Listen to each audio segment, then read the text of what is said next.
Got a package in from Blade Ops in West Jordan, Utah. I'm going to open this up and see what we got.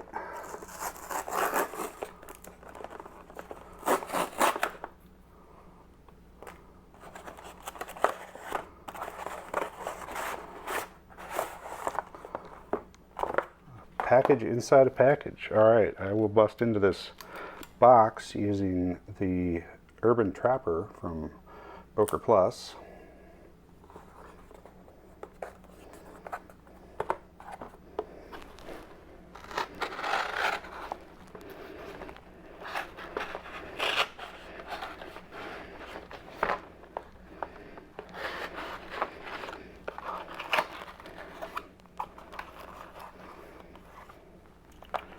There we go. It is a Spyderco. Big fan of Spyderco knives. And this one is the Ikuchi. CF for carbon fiber.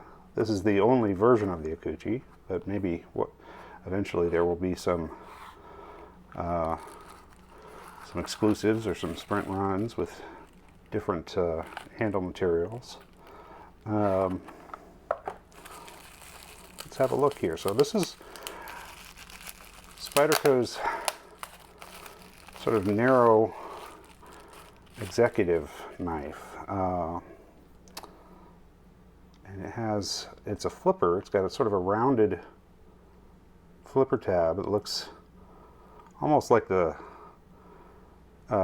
wheel on a lighter. You flick that and the blade pops out.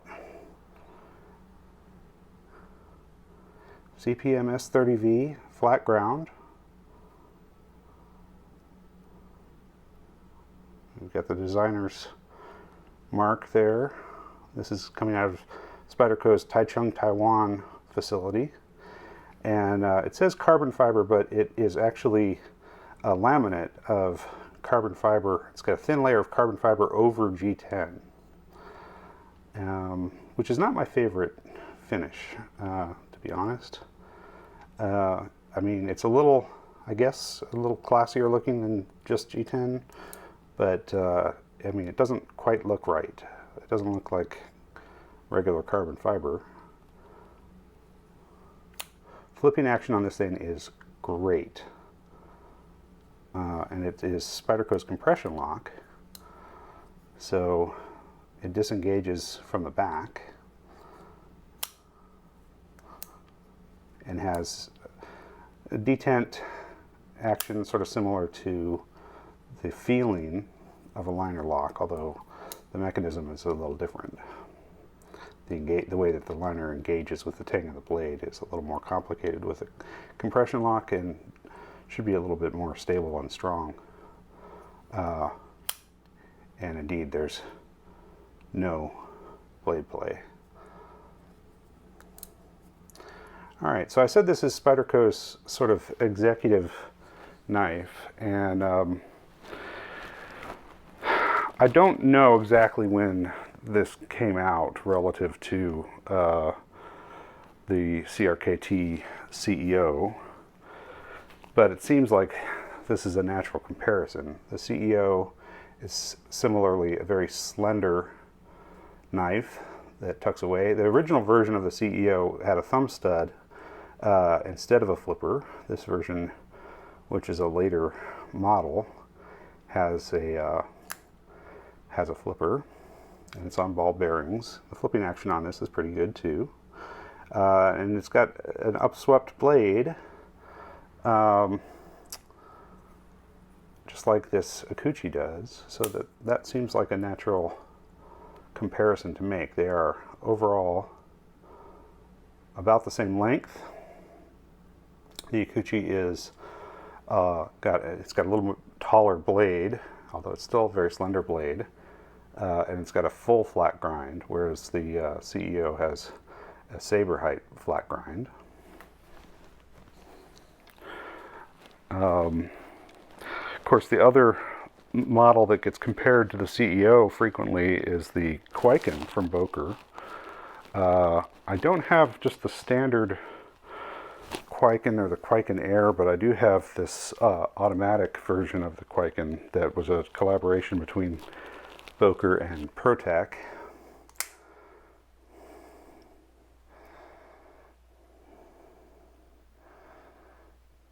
Okay. And this has that same upswept blade profile. The Ikuchi is kind of in between those two in size. I think the Kwaiken Air is smaller and more slender. We call this blade profile the Persian profile if the spine raises up to where it's taller than the sort of back line of the handle.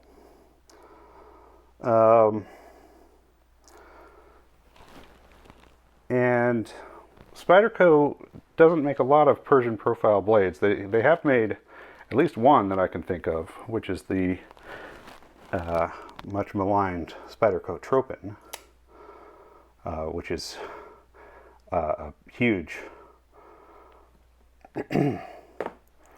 Persian profile knife.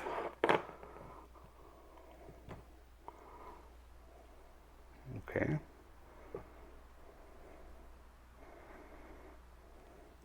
And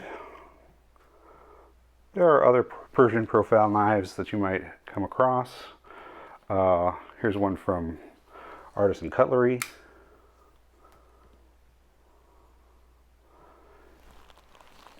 And from Mass Drop, we have the Robert Turzuola designed Cyrus.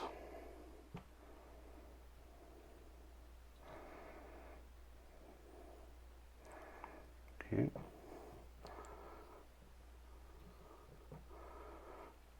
So there's an assortment of Persian style blades. If you were considering the Ikuchi, some other knives that you might also be looking at would be other slender profile blades, things that are easy to pocket and operating on a flipper. Of course, one of those is the Kershaw Leek. This particular version of the Leek is in CPM 154, which is an upgraded blade steel. These are usually in 14C28N. And this has the carbon fiber handle scales. Now, this is actually carbon fiber, solid carbon fiber, as opposed to a thin layer of carbon fiber laminated over G10. And you can see the difference there.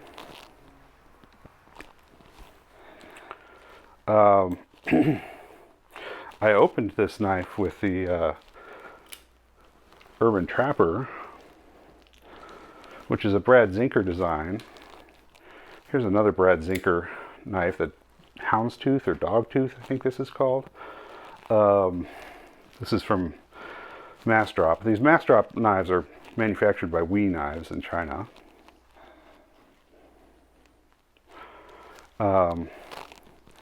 So, bit different blade profile, but easy to carry and about the same size overall. If you were looking at Spyderco flippers, there is the Tropen that we just saw, and then the sort of sibling of the Ikuchi is this Smock, which is also a compression lock knife, although it does have a button on it. The button sort of reaches into the interior of the knife and operates the compression lock. But this is a rear flipper or top flipper, and it's a little bigger than the Ikuchi, not a lot bigger. And it does, of course, have a different blade profile. The Ikuchi actually may have more cutting edge by just a bit. because there's a large choil that taking away some of the edge from the Smock. I'm going to pause the video for just a second and grab a couple more knives to show you. I'm back. I decided that I could probably show you what I think is a comprehensive representation of Spyderco's flippers. So we have the Smock, the Ikuchi, the Sliverax, which also has the G10 and carbon fiber laminate, the Amalgam, okay, and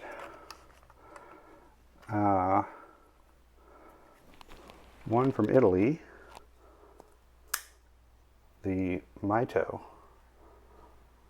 okay, and then those plus the Tropen, which I already showed you, I think comprise the entire Spyderco lineup of flippers. If there's one that I'm forgetting, let me know in the comments, but I believe those are all of the flippers, these plus the Tropen, that Spyderco has offered. And that Myto is a very limited edition flash batch. So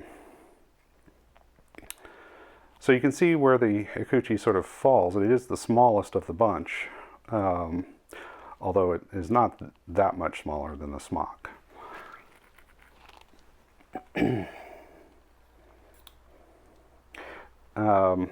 There is one other knife that Spyderco offers out of the Taichung, Taiwan facility with this same carbon fiber over G10 laminate handle scale, and that's the Watu, which is here. And it is going to be similar to carry, and so it's a little bit broader in the handle and the blade, and the Spidey hole is going to be more substantial because that is the opening method instead of the flipper tab. The Spidey hole is sort of only there for aesthetic purposes on the Ikuchi. It doesn't really offer a significant function. In fact, it's concealed when the blade is closed. It goes, well, not exactly concealed. You can see through the hole because there's a hole in the handle that lines up with it. But really the only opening mechanism for this thing is the flipper. But the Watu is similar overall size as well. I would say that these are probably the most comparable Spyderco knives to the Ikuchi. And just to give you some other points of comparison for scale, I'll throw a couple of other common knives up here. From Benchmade, we have the Bug Out and the Griptilian.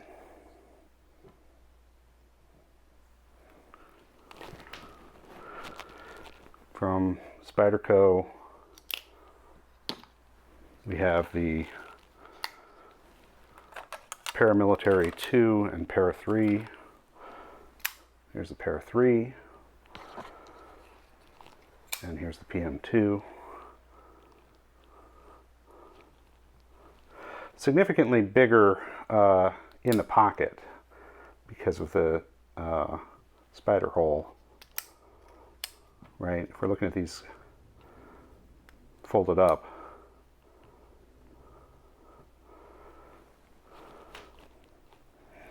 and one more size comparison. Oh, I'll just show you real quick here the cutout for the compression lock is pretty tiny on the Ikuchi.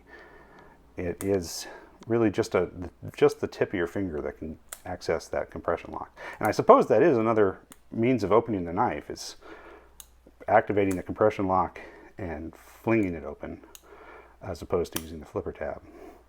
But it's just a little small access area as opposed to on the Pair 3, you know, there's quite a bit bigger cutaway for reaching that tab to unlock the knife.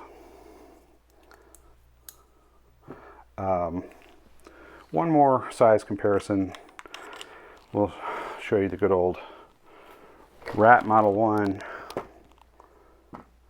and Rat 2.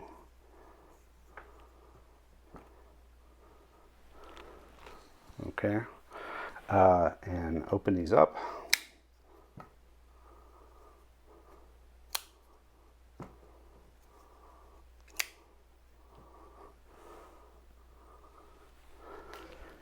Closer to the Rat 2 in size, and even a little bit more compact in pocket than the Rat 2.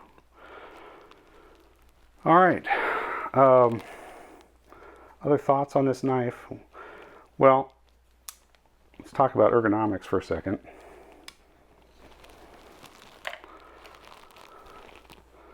It does have some jimping here to give you something to hold on to, but nothing on the back. No jimping on the spine of the blade.